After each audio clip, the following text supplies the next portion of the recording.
Oke, bismillah. Mungkin gara-gara banyak teman-teman yang belum mengetahui bagaimana kisah kelam di balik sejarahnya April Mop, maka saya coba ingin berbagi. Jadi ketika itu pada zaman dinasti Umayyah, negara Spanyol kan itu belum dikuasai oleh umat Islam. Jadi dinasti Umayyah ini ingin mengirim satu pasukan, ketika itu pasukannya dipimpin oleh panglima yang bernama Tharik bin Ziyad. Maka pada tahun 90-an Hijriah, 700-an Masehi, berangkatlah tentara Tharik bin Ziyad ini ke negara Spanyol. Perang singkat cerita, maka negara Spanyol tersebut akhirnya takluk di bawah tangan muslimin. Nah, negara Spanyol ketika itu udah mengalami sebuah tingkat kemakmuran yang luar biasa. Bahkan dikatakan dalam sejarah itu sampai 6 abad lamanya. Masya Allah. Sampai 6 abad lamanya Spanyol itu udah makmur. Tapi kemudian kan umat Kristen yang berada di sekitar Spanyol, mereka nggak bakal tinggal diam. Dan mereka tahu untuk... Oke, lanjut. Umat Kristen itu nggak bakal pernah diam ketika Islam menduduki tanah Eropa, tanah Spanyol. Jadi mereka itu tahu bahwasanya untuk menaklukkan umat Muslim nggak bakal bisa untuk face to face, bakal kalah. Mereka tahu. Akhirnya mereka coba dengan cara yang halus, mulai mengirimi para ulama-ulama. Itu ulamanya palsu dengan tujuan tadi untuk membuat perpecahan di dalam umat Muslim. Umat Muslim pun akhirnya terpengaruh gara-gara ulama tersebut, akhirnya pecah. Oke, masih di tahun yang sama, 700 Masehi. Jadi ketika itu umat Kristen sukses besar memecah belah umat Muslim dari dalam. Maka ketika mereka tahu bahwasanya umat Muslim sedang pecah belah dari dalam, akhirnya orang-orang Kristen tersebut mengirim tentara-tentara mereka, tentara salib, untuk kembali merebut tanah Spanyol dari genggaman orang-orang Muslim. Ketika itu juga takluklah tentara-tentara Islam, umat Islam yang berada di Spanyol. Disitulah mulai terjadi pembantaian. Mereka nggak pandang bulu, mau sipil, perempuan, medis, anak kecil, wanita, mereka tetap bantai. Akhirnya umat Muslim tersebut lari ke tempat pertahanan mereka terakhir, itu namanya kota Granda. Lari semua mereka ke kota Granda, akhirnya mereka bersembunyi di kota tersebut.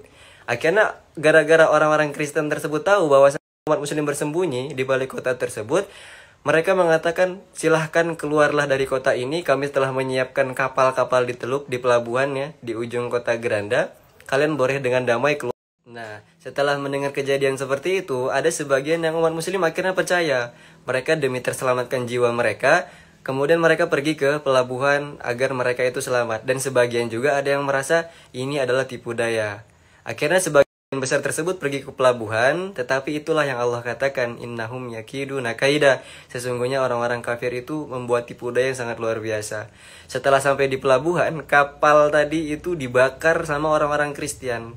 Jadi di pelabuhan tersebut mulailah di sana, itu pada tanggal 1 April ya. 1 April di situ mulailah terjadi pembantaian yang sangat luar biasa. Penyembelihan, pengkulitan, pensaliban, semuanya ada di sana. Dan yang orang-orang yang berada di kota Granda ketika itu sama, rumah-rumah mereka dibakar. Jadi mereka ketika itu umat Muslim hancur, dibinasakan, bahkan dibantai secara kafah, secara keseluruhan pada 1 April. Nah, jadi pada saat tanggal 1 April ketika itu umat Kristiani itu melakukan tipu daya yang sangat luar biasa, melakukan pembohongan yang sangat luar biasa. Mereka katakan kepada kaum muslimin, wahai kaum muslimin, silakan pergi ke pelabuhan, kami telah menyiapkan fasilitas kalian untuk berpergian keluar dari tanah Spanyol agar jiwa kalian selamat. Masya Allah, itu tipu daya yang sangat luar biasa. Akhirnya umat Muslim kan dibantai habis pada tanggal 1 April. Mereka melakukan pembohongan yang sangat luar biasa. Intinya apa? Mereka ingin menutupi kisah kelam tersebut dengan pembohongan. Akhirnya pembohongan tersebut, tipu daya tersebut mereka jadikan sebagai kebudayaan hingga pada saat ini. Dan dinamakan sebagai nama April Mop. Intinya adalah ketika kita ikut serta. Jadi intinya adalah ketika kita itu ikut merayakan kebudayaan mereka, April Mop, yang katanya adalah kebohongan hanya sekedar kebohongan, ternyata di balik kebohongan tersebut ada kisah kelam keluarga kita, ada kisah kelam saudara-saudara seiman kita di Spanyol yang ketika itu udah dibantai, disembeli, disalib, segala macam. Berarti sama halnya kita ikut merayakan kematian saudara kita, naudzubillah. Man tasyabbaha biqaumin fahuwa minhum ya. Jadi makanya kalau dikatakan boleh atau enggak, enggak boleh. Saya katakan sekali lagi, enggak boleh. Sama halnya kita ikut merayakan bagaimana dibantainya saudara-saudara kita, saudara-saudara Islam kita ketika pada saat itu. Naudzubillah. Jelas banget.